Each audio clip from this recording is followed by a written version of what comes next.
گزر رہا تھا تو حضرت ابو موسیٰ اشعری کہتے ہیں میں نے صفائی کی تو 1 دینار نکلا، تو میں نے وہ 1 دینار نا حضرت عمر کے بیٹے کو دے دیا۔ میں نے کہا لو بیٹا اپنے چچا کی طرف سے تحفہ۔ تو گھر جا کے انہوں نے حضرت عمر کو بتایا کہ چچا نے پیسے دیے ہیں، چھوٹے بچے تھے۔ حضرت عمر نے حضرت ابو موسیٰ اشعری کو بلا لیا اور بلا کے فرمانے لگے میں تو تمہیں اپنا دوست جانتا تھا اور تو نے میری اولاد کو ہی دنیا دار بنانا شروع کر دیا، میرے بچوں کو ہی تم نے دنیا دار پیسوں پہ لگانا شروع کر دیا، میں تو تمہیں یار سمجھتا تھا۔ فرمایا تمہیں چاہیے تھا میرے بیٹے کو نصیحت کرتے کہ بیٹا پیسوں سے رب راضی نہیں ہوتا، اس کی رضا والے کام کیے جائیں تو رب راضی ہوتا ہے۔ اور فرمایا تمہیں کوئی اور گھر نہیں ملا تھا تباہ کرنے کے لیے، میرا ہی گھر ملا تھا، اٹھاؤ اپنا دینار اور خبردار آج کے بعد میرے بچوں کے ساتھ یہ والی نیکی نہ کرنا۔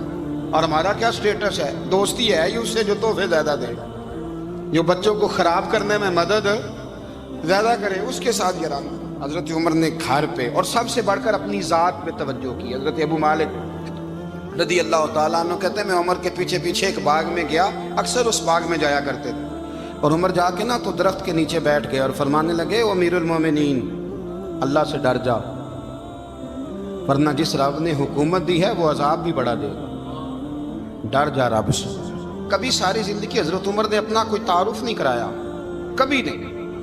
ایک بندے نے آپ کے سامنے تعریف کر دی آپ کی تو فرمانے لگے تو خود بھی ہلاک ہوا اور مجھے بھی ہلاک کر دیا، کیا ضرورت پڑی ہے میری تعریفیں کرنے کی؟ اتنی دیر میری تعریف میں لگائی، اللہ کا ذکر کرتا رب تجھے ثواب دیتا، حضور پہ درود پڑھتا تو رب تیرے اوپر رحمتیں نازل کرتا، کس چکر میں ہے؟ آج جتنا اچھی کوئی خوشامد کرے اتنی اچھی وزارت ملتی ہے، جتنی اچھی اس کو جو ہے وہ چاپلوسی کرنی آیا درجہ بھی اسے اتنا ہی اچھا ملتا ہے۔ حضرت عمر فاروق رضی اللہ تعالیٰ عنہ آپ کے بیٹے کہتے ہیں، صاحب فتوح الشام نے لکھا ہے، آپ کے صاحبزادے کہتے ہیں میں نکلا تو میرے ابا جی نا اپنی پشت پر مشکیزہ رکھ کے کنویں سے پانی بھر کے آ رہے تھے۔ میں دوڑ کے آگے گیا، میں نے کہا ابا جی مجھے دے دے۔ فرمانے لگے بیٹا تیرا کیا خیال ہے، کوئی اور نہیں تھا مشکیزہ بھر کے لانے کے لیے، تیرا کیا خیال ہے؟ کہا ابا جی بڑے لوگ تھے پر آپ کیوں اٹھا رہے ہیں؟ فرمانے لگے نفس نا ذرا میرا بڑا ہو گیا تھا، اسے ذرا ذلیل کر رہا ہوں، ذرا اپنا محاسبہ کر رہا ہوں، یہ مجھے کہہ رہا تھا تو بڑی چیز ہے، تو میں نا ابھی مشکیزہ گھر رکھ کے آؤں گا، پھر تیری ماں نے مجھے کہا ہے کہ گھر میں لکڑیاں کوئی نہیں جلانے کے، پھر میں جنگل سے لکڑیاں کاٹ کے لاؤں گا۔ اب میں امیر المومنین بن کے نا تو میرا نفس تھوڑا بڑا ہو گیا۔ اب یقین کریں ہمارا آزما خراب ہو جاتا ہے جب تک ہمارا تعارف صحیح نہ ہو، ہمارا تعارف ٹھیک نہ ہو، میں یہ ہوتا ہوں میں وہ ہوتا ہوں، چھوڑ مٹی دیں تے مٹی رہنا ہی، مٹی دیں تے مٹی دیں تے مٹی رہنا ہی، ایویں کادی بلے بلے اج مٹی دے اتے بندیا تے کل مٹی دے تھلے، مٹی دیں تے مٹی رہنا ہی، کادی بلے، مجھے پوچھ لو مجھے جان لو میرا نام لے لو، میں بھی آیا ہوں، میں بھی ہوتا ہوں، میرا بھی یہ تذکرہ ہے، میں بدکار پرانا خادم کسے در ملی نہ ڈوئی، اے تے واصف یار نے نظر جو کی تھی تے واصف واصف ہی ہوئی۔ یہ تو بڑی بات کی بات ہے، تو بات کی بات ہے صاحب، ورنہ من نانم کے من نانم، جو ہم ہیں اس کا ہمیں پتا تو ہے نا بھائی۔ کبھی بھی یہ جو ذات کا چکر ہے نا میں بھی ہوں مجھے بھی، او بھائی یاد رکھو میں کون ہوں، یہ جو نام نمود اور یہ خواہشیں اور یہ جو وقار یہ تو کمزور لوگوں کا طریقہ ہے، جس کو اپنا تعارف کرانا پڑ گیا اس سے بھی زیادہ کمزور کوئی ہے، فوٹو میں دکھاتا پھرتا ہے فلانے کے ساتھ فوٹو فلانے، تو کمزور بندے یہ کام کرتا۔ حضرت عمر فاروق اللہ اکبر، حضرت عمر جیسا بندہ 24 لاکھ مربع میل کا حکمران اور شاہ روم کو خط لکھ کے کہتا ہے میں منت نہیں کرتا میں حکم دیتا ہوں، اتنا تگڑا بندہ۔ جنگ قادسیہ کے لیے حضرت سعد بن ابی وقاص کو بھیجا، فتوح الشام پڑھ کے دیکھیں۔ حضرت عمر بڑے پریشان ہیں، اتنے دن ہو گئے کوئی رپورٹ ہی نہیں آئی، اب تو موبائل ہے نا تو ایک ایک منٹ کی رپورٹ لیں آپ، بلکہ آپ ایک ایک منٹ کی فوٹو لیں، آپ رپورٹ تو دور رہ گئی۔ حضرت عمر فاروق رضی اللہ تعالیٰ عنہ بڑے پریشان ہیں کہ قادسیہ میں حضرت سعد بن ابی وقاص کے ساتھ لوگ جہاد کرنے گئے، رپورٹ کوئی نہیں آ رہی، اتنے پریشان تھے کہ باہر نکل کے نا اس رستے پہ بیٹھ جاتے جو رستہ قادسیہ کی طرف سے آتا تھا، اس جو بھی آتا جاتا پوچھتے جنگ کے کیا حالات ہیں۔ ادھر جب اللہ نے فتح دے دی نا تو حضرت سعد بن ابی وقاص رضی اللہ تعالیٰ عنہ نے ایک قاصد کو خط دے کے بھیجا، کہنے لگے عمر کے پاس جاؤ، انہیں اطلاع دو کہ الحمدللہ اللہ نے اسلام کو فتح عطا کر دی۔ یہ حضرت عمر کو جا کے دینا وہ بڑے پریشان ہوں گے. وہ جو اس زمانے میں اس طرح ہوتا تھا کہ کئی دور دور سے صحابہ جو دوسرے شہروں کے ملکوں کے رہنے والے ہوتے تھے وہ بھی آ کے شامل ہو جاتے تھے جہاد میں. کوئی ایک دفعہ مدینے آیا, کوئی 2 دفعہ آیا, پھر اپنے اپنے علاقوں میں. بہت سارے لوگوں نے زیادہ دفعہ حضرت عمر کو دیکھا بھی نہیں تھا. وہ جو قاصد خط لے کے آیا تھا نا, اس نے 1 دفعہ دیکھا تھا. حضرت عمر بوڑھے ہو گئے, وہ پہچانتا نہیں تھا. میری بات کی سمجھ آ رہی ہے آپ حضرات؟ ادھر سے وہ خط لے کے آ گیا. حضرت عمر مدینے سے باہر نکل کے اس روڈ پہ بیٹھے تھے جو قادسیہ سے آتا تھا. جب اس آدمی کو آتے دیکھا تو حضرت عمر اٹھ کے کھڑے ہو گئے, فرمانے لگے قادسیہ سے آ رہے ہو؟ وہ کیا کہتا ہے؟ پھٹے پرانے کپڑے, ٹوٹے ہوئے جوتے, سر پہ پرانی پگڑی. کہنے لگے غلام مدینے کے رہنے والے ہو؟ حضرت عمر کہنے لگے ہاں مدینے کا ہوں. کہا میں قادسیہ سے آیا ہوں, الحمدللہ اللہ نے اسلام کو فتح دے دی ہے, الحمدللہ کفر کی کمر ٹوٹ گئی ہے. اس نے یہ بات کر کے تو گھوڑے کو ایڑی لگائی, گھوڑا دوڑنے لگا مدینے کے. حضرت عمر بھی ساتھ ساتھ دوڑ رہے ہیں. فرمانے لگے اچھا بتاؤ خالد بن ولید کا کیا حال ہے؟ تھوڑا آگے جا کے فرمانے لگے اسامہ بن زید کیسے ہے؟ وہ کہتے ہیں ٹھیک ہے. پھر اس نے اور گھوڑا. عمر ساتھ ساتھ دوڑ رہے ہیں, ساتھ ساتھ. 24 لاکھ مربع میل کا حکمران, ایک جوتا پیر سے نکل گیا, عمر دوڑ رہے ہیں. آگے جا کے پوچھتے ہیں سعد بن ابی وقاص کا کیا حال ہے؟ کہ حضور وہ بھی ٹھیک ہے. کتنے لوگ میرے شہید ہو گئے مسلمانوں میں سے؟ کہنے لگا صحیح گنتی کا نہیں پتا. یہ لفظ ادا ہوتے ہوتے مدینے کی سرحد آ گئی. لوگوں نے عمر کو گھوڑے کے ساتھ دوڑتے دیکھا تو کہا امیر المومنین کیوں دوڑ رہے ہیں؟ وہ غلام چھلانگ لگا کے نیچے آیا, قدموں میں بیٹھ گیا. کہنے لگا حضور آپ نے بتایا ہی نہیں آپ امیر المومنین ہیں. آپ فرمانے لگے کیا بتاتا؟ میں تو اونٹ چرانے والے کا پتر ہوں, کیا بتاتا؟ وہ عمر ہوں جس نے اپنے گناہوں کا حساب دینا ہے. کیا بتاتا؟ جو سعد بن ابی وقاص کو جہاد پہ بھیج کے خود بزدلوں کی طرح گھر میں بیٹھا ہے. کیا بتاتا؟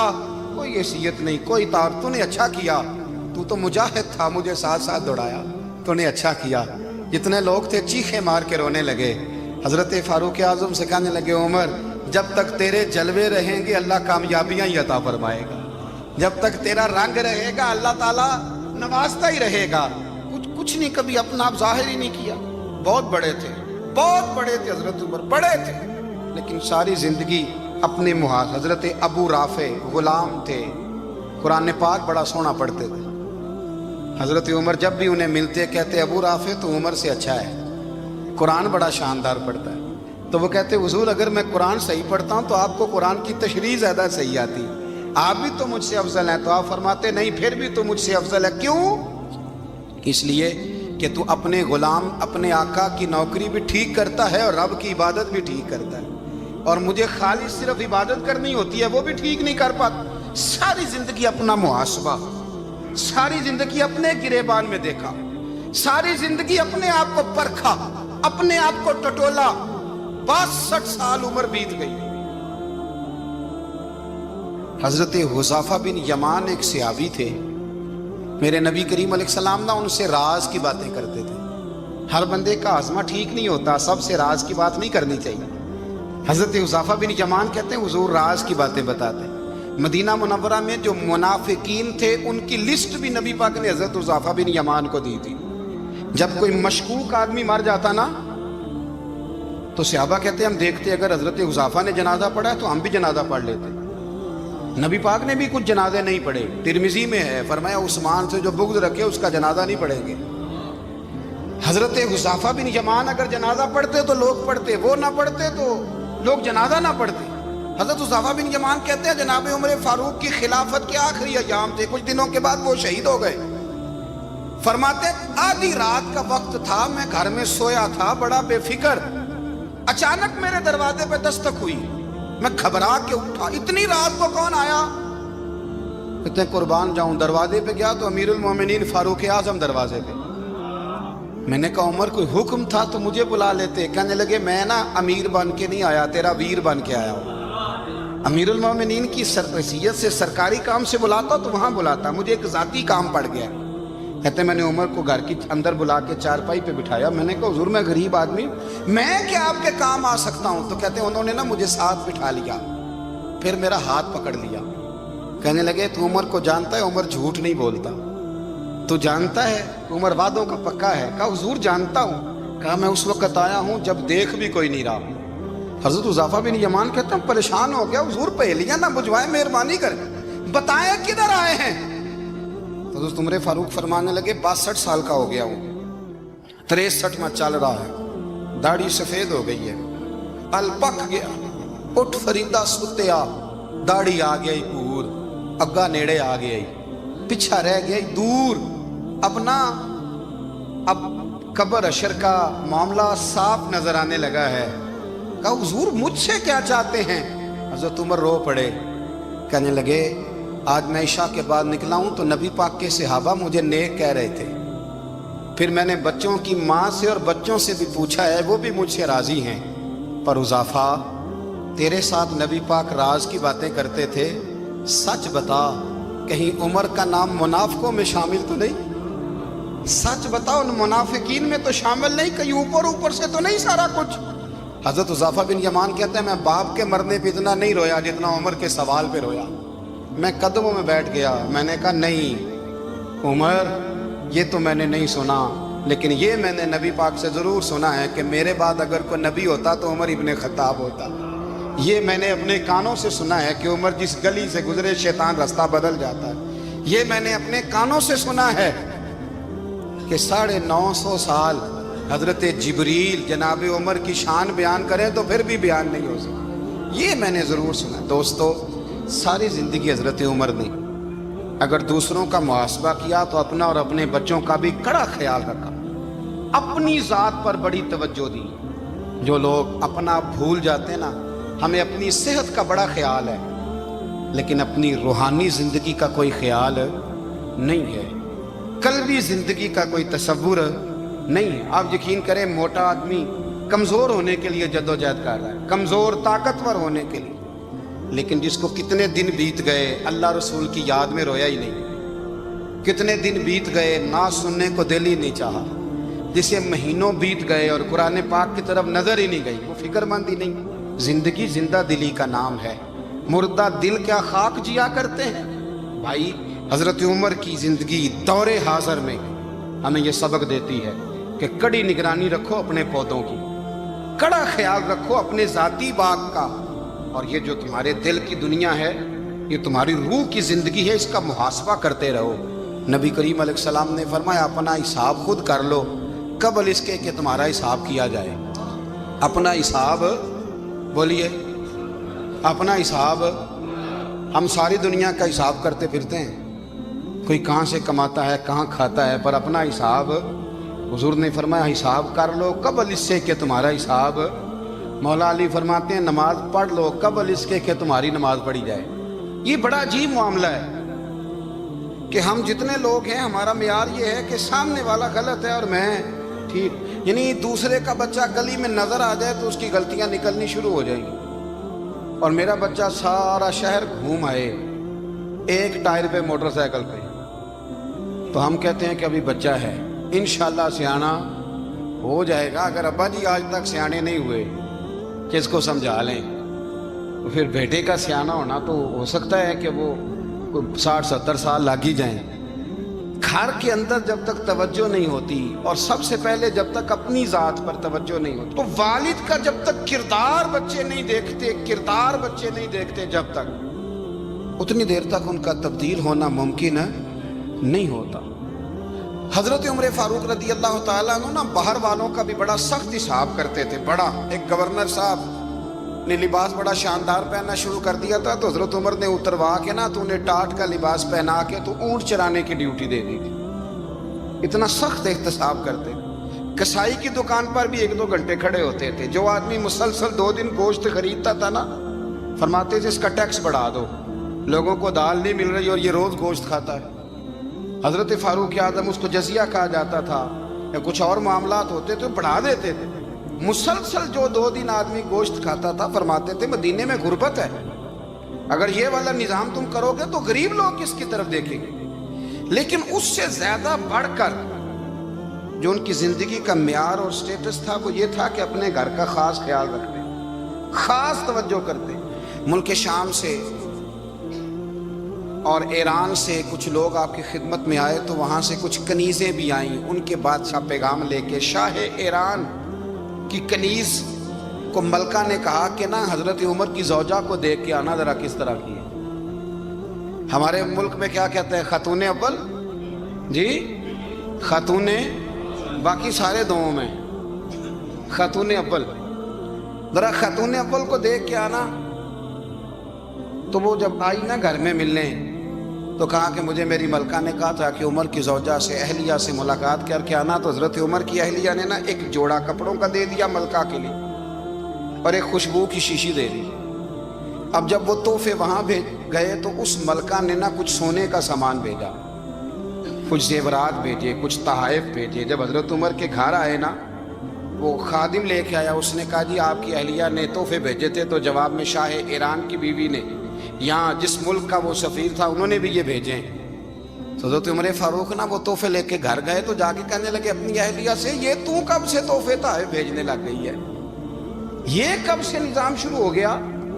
تو کہ حضور تحفہ دینا لینا تو ٹھیک ہے، سنت ہے، محبت بڑھتی ہے، تو یہ کوئی قباحت نہیں، اور میں نے اپنی ذاتی استعمال کے لیے جو چیزیں رکھی تھی وہ میں نے دی ہیں۔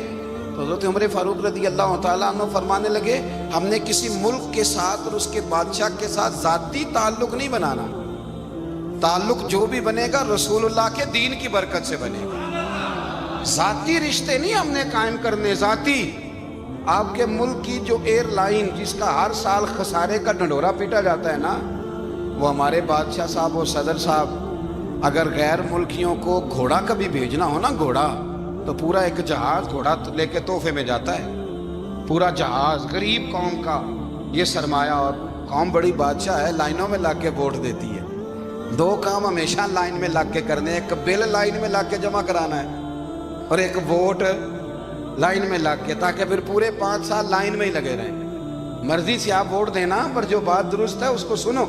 حضرت عمر فاروق رضی اللہ تعالیٰ عنہ نے اپنی اہلیہ سے پوچھا کتنے کا تھا وہ تیرا جوڑا اور خوشبو کی شیشی؟ انہوں نے کہا 3 دینار کی۔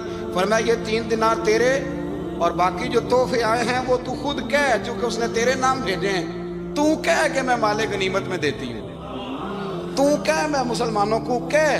تو زوجہ ہنس پڑی، کہنے لگی میں نہ بھی کہوں تو مجھے کہنا تو پڑے گا ہی، کہنا تو میں نے ہے ہی، کیونکہ سامنے عمر فاروق ہے، لہذا فرمایا کہہ دیتی ہوں میں نے دیا خزانے کو۔ حضرت عمر نے جمع کرا لیا۔ بھائی یہ کیا بات ہے؟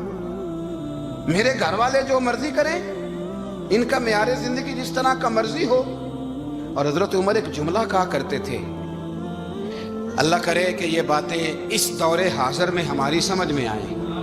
حضرت عمر فاروق رضی اللہ تعالیٰ عنہ اپنے بچوں کو فرمایا کرتے تھے کہ بہت آدمی کو بھوک لگی ہو نا، اور پھر اس کی پسند کا کھانا پکا ہو، تو اتنے شوق سے وہ اس کھانے کو دیکھتا ہے نا، فرمایا اس طرح پوری قوم اپنے بادشاہوں کے خاندان کو دیکھتی ہے، اس تیزی کے ساتھ دیکھتے ہیں کہ ان کے گھر میں کیا ہو رہا ہے، ان کا معیار زندگی کیا ہے، ان کا سٹیٹس کیا ہے۔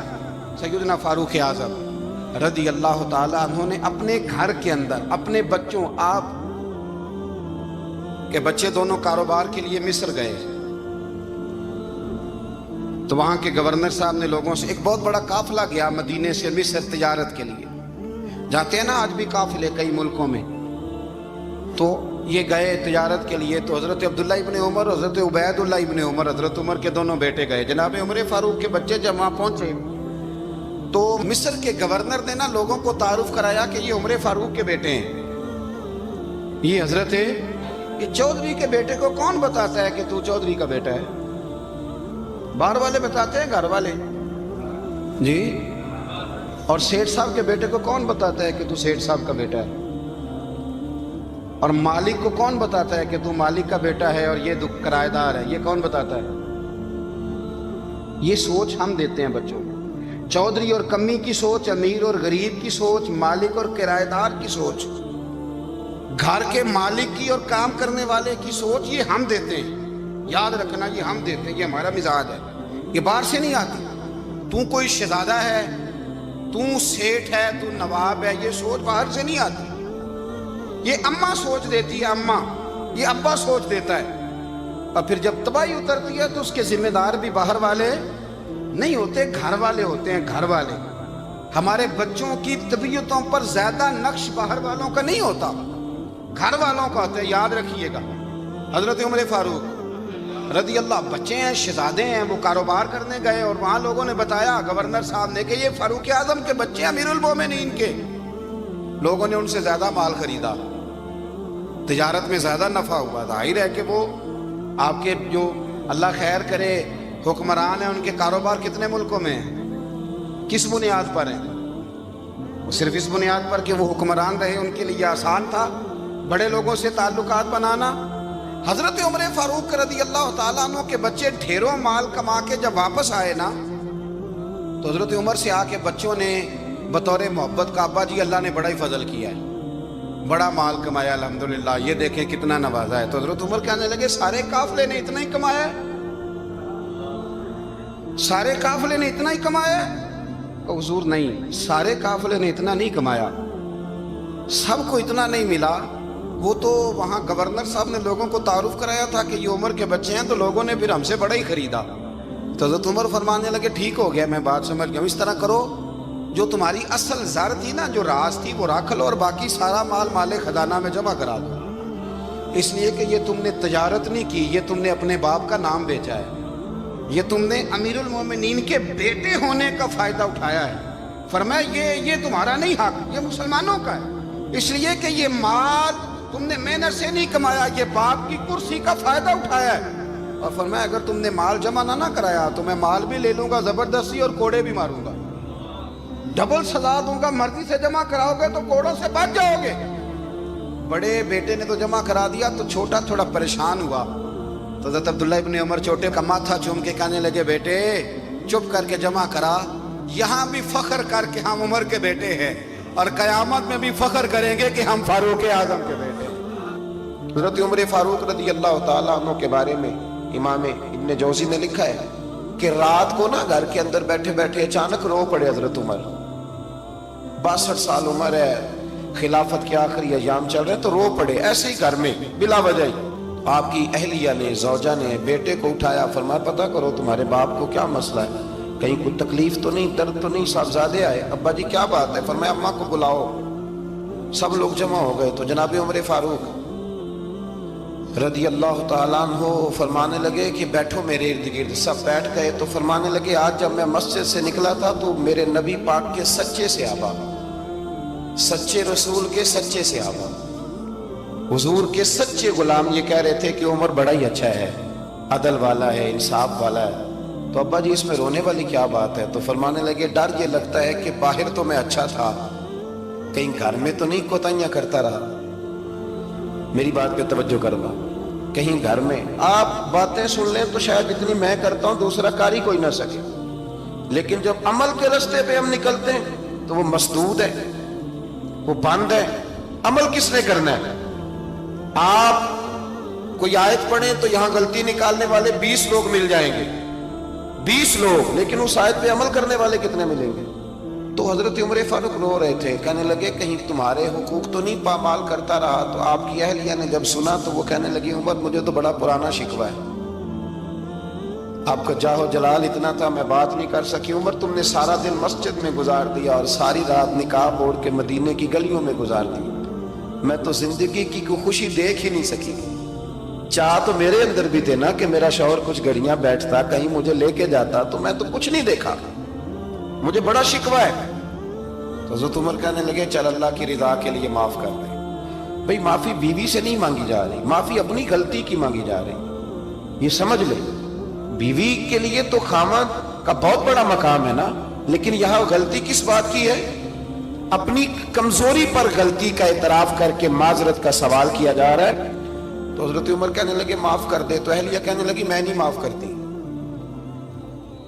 میری شرط پوری کریں. فرمایا وہ کیا؟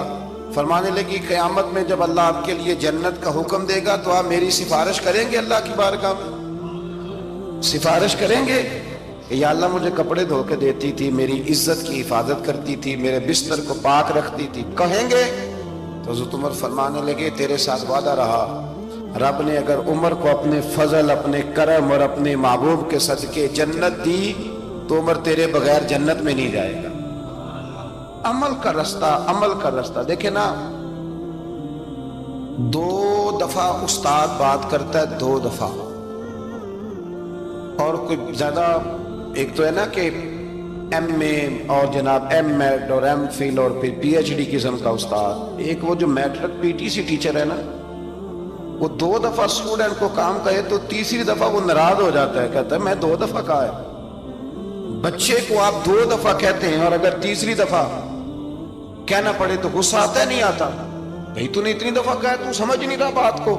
اور اگر اللہ کریم قرآن مجید میں سینکڑوں دفعہ کہے نماز پڑھو، سینکڑوں دفعہ، اور یہ بہانے کر رہا ہے، یہ بھی پروگرام بنا رہا ہے، پھر کہتا ہے میں بے چین رہتا ہوں، میں بے قرار رہتا ہوں۔ عمل کا رستہ اس کو اختیار کریں، آپ سکون میں رہیں گے۔ بد عمل آدمی اور بے عمل آدمی یہ ہمیشہ پریشان رہتے ہیں، ہمیشہ۔ عمل کریں، توبہ کریں تو پھر بدل جائیں، پھر تبدیلی آئے، اور یہ کوئی مشکل کام نہیں، جو بدلنے والے تھے وہ بدل گئے، بڑا کچھ کرتے تھے پر پھر وہ لوگ بدل گئے۔ حضرت فضالہ رضی اللہ تعالیٰ عنہ کہتے ہیں کہ میں بڑا دلدادہ تھا عورتوں کا، اور میرا ماحول یہ تھا کہ میں قتل بھی کر لیتا تھا، معاذ اللہ چوری بھی کر لیتا تھا، اور رات میری طبیعت تھی معاذ اللہ نئی سے نئی عورت کے پاس جانا۔ کہتے ہیں ابو جہل نے اعلان کیا کہ جو نبی پاک علیہ السلام کا سر اقدس معاذ اللہ کاٹ کے لائے گا، نقل کفر کفر نہ باشد، 100 سرخ اونٹ انعام ملے گا۔ تو میں نے ارادہ کر لیا کہ میں بہت سارا انعام حاصل کروں گا۔ قرآن مجید میں نا اللہ فرماتا ہے کہ بہت سارے لوگ ایسے ہیں جنہیں اگر میں رزق میں کشادگی دے دوں، زیادہ پیسے دے دوں، فرمایا باغی ہو جائیں، وہ سرکش ہو جائیں۔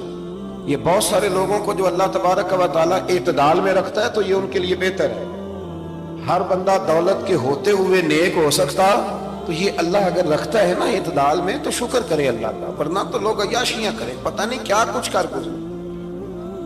تو حضرت فضالہ کہتے ہیں کہ میں نے خنجر تیار کیا اور میں نے بغل میں اس کو چھپایا، اوپر میں نے چادر اوڑھ لی۔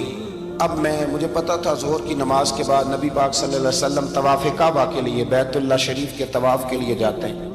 کہتے ہیں میں بھی اس طرف بڑھا، رستے میں نا وہ خاتون جس کے گھر میں نے رات آنا تھا، میں نے دروازے پہ دستک دی، میں نے کہا کہ تیار رہنا، تیار رہنا، آج میں بڑے پیسے لے کے آؤں گا۔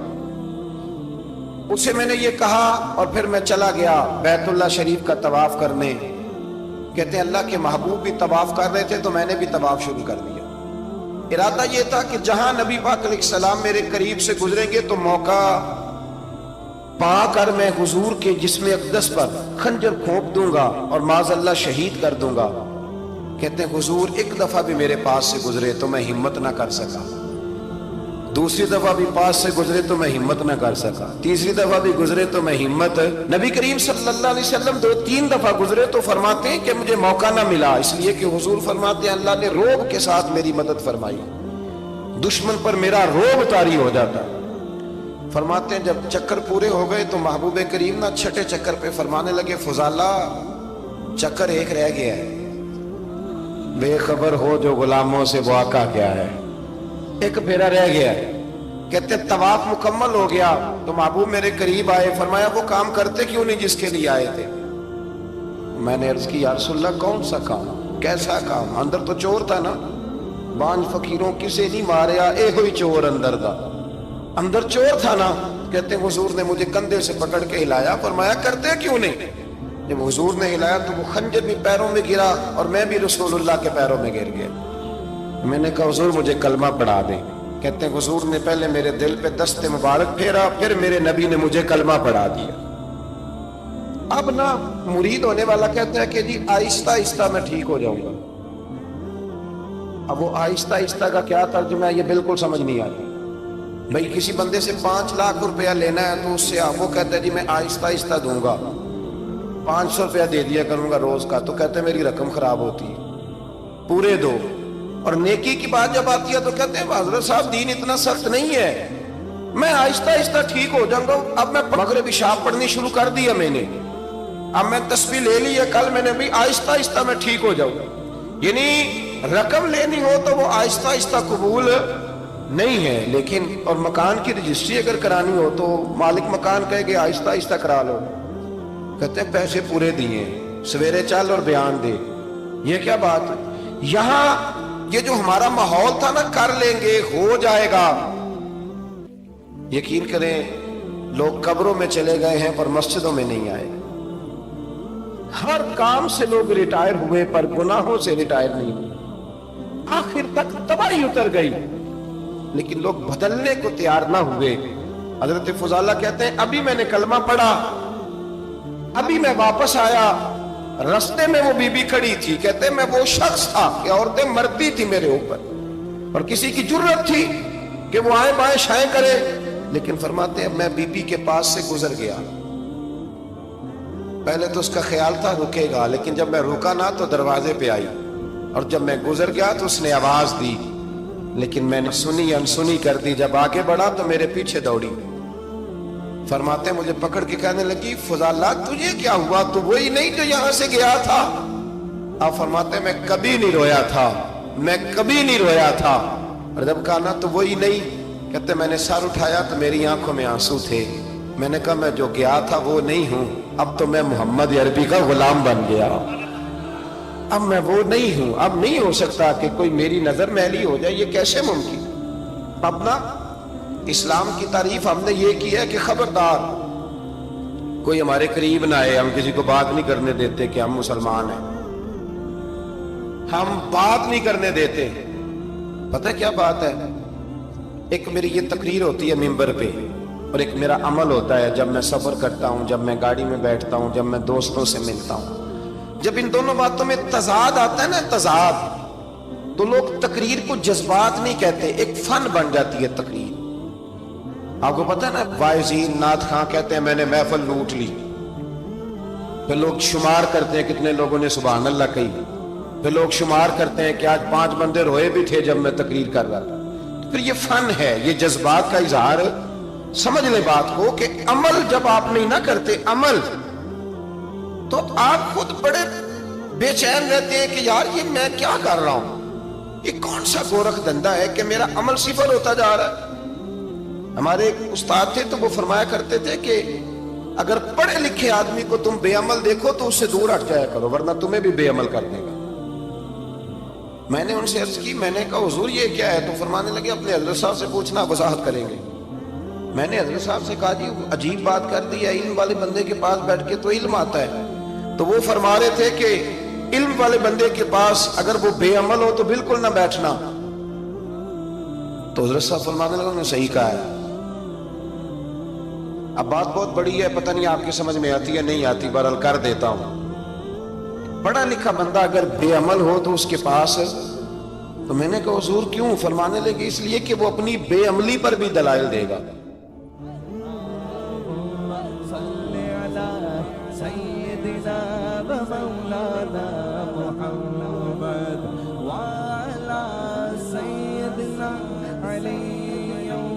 سیدتنا فاطمہ سیدتنا زینب سیدنا حسن سیدنا حسین. زینب کی بارگاہ میں سلام نیاز ہے، زینب کی بارگاہ میں سلام نیاز ہے، زینب کی بارگاہ میں سلام نیاز ہے، زینب کی بارگاہ میں سلام نیاز ہے.